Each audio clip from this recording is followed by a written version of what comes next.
Well, I'm back.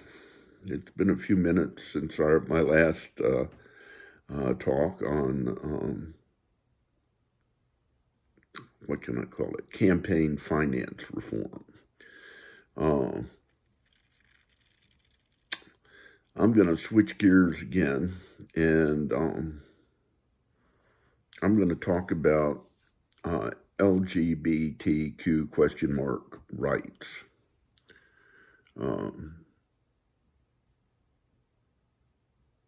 The rights of citizens to control their own bodies, and the rights of consenting adults to use their bodies as they see fit. Having been a physician for 47 years now, and a human for 77 years now, I have come in contact with a lot of people that are gay or homosexual, or at least not heterosexual only.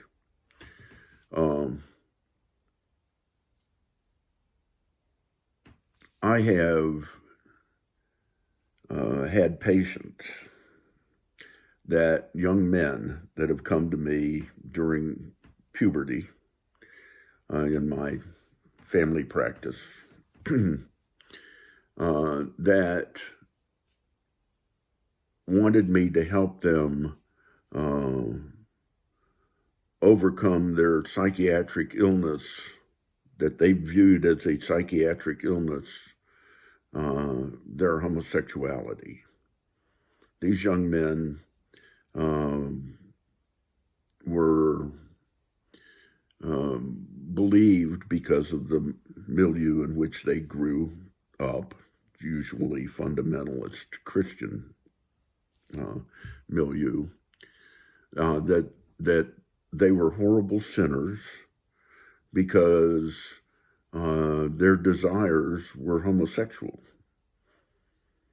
Their wet dreams were about homosexual relationships rather than heterosexual relationships. For most of us, including me, my desires ran in the more traditional vein of being heterosexual. When I had a wet dream, there was generally a specific young lady involved. And the objects of my sexual desires were only heterosexual. So it wasn't a problem for me. But for these young men, ever since their childhood, they had gravitated toward what we would call feminine concerns. Their idea of self was more of a feminine idea than a masculine idea. They didn't choose that. They were coming into my office to cure them. They had tried to pray the gay away and it didn't work. They thought maybe that I, as a physician, could help them overcome this part of their nature. Well,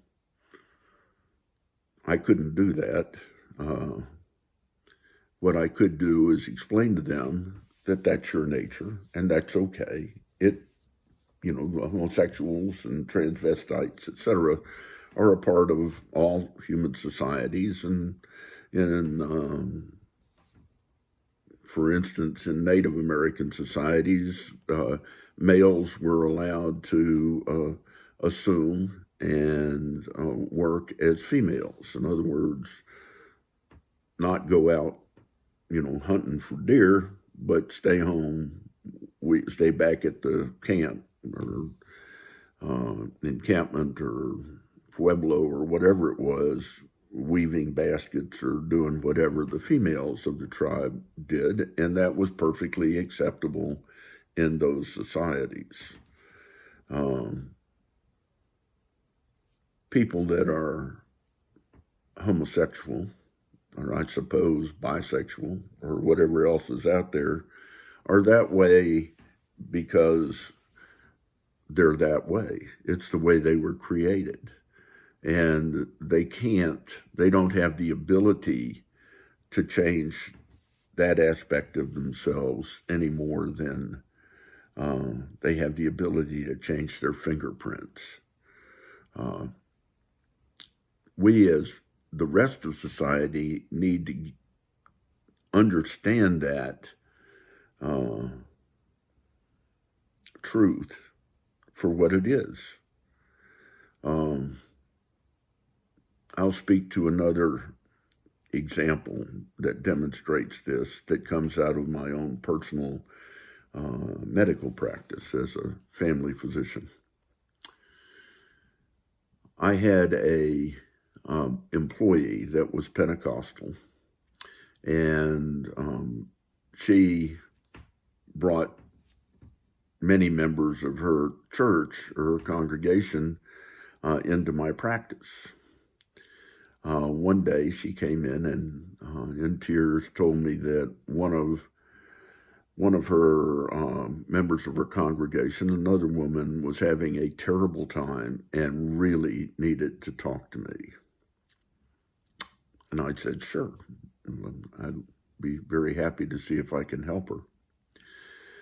This woman lived in a nearby town, was a member of this Pentecostal or some similar fundamentalist Christian group, and had two kids, two boys. I can't remember their exact ages. I'm going to say 11 and 13, but approximately 2 years apart, and entering puberty, or soon to enter puberty. And a husband who was also a member of her church family. And she came home this morning, and there was a note on the kitchen table. It was to her from her husband, who told her that he loved her, but that he could no longer live a lie, and had gone to live with his true love, his husband, that he was gay or homosexual, and that he had gotten to the point where he could no longer continue in his relationship as a heterosexual husband. This seemed to destroy this woman's concept of self. The way that this woman, the wife, my patient, viewed this was that she was so repulsive, sexually repulsive, that her husband would rather have sex with a man than have sex with her. Of course, this was a not ridiculous, but this was a false impression. The truth was that her husband, being of the religious nature that he was, had felt that his innate homosexual desires were a sin, and something that he could overcome through praying the gay away and just acting heterosexual and denying his basic homosexual desires and tendencies. He tried for years. He married a woman that he loved as a great friend, and they had two children that he loved as their father. But it didn't change his basic homosexual feelings. And after decades of trying, he finally gave in to his true nature, which was homosexual, which was perfectly okay, except in the eyes of the society and the small tribe in which he lived. Explaining this to the woman seemed to help. I mean, me as a physician, explaining it to the woman seemed to help. She had never considered homosexuality as being anything other than a horrible sin, which it isn't, and which it wasn't. Her husband had no control over his desires, as I had no control over mine, which, fortunately for me, were of a heterosexual nature. Homosexuality isn't something someone chooses any more than they choose their eye color or their fingerprint. It is the nature of some of us to be gay. A perfectly acceptable way to function in our society, and one that should in no way be infringed upon.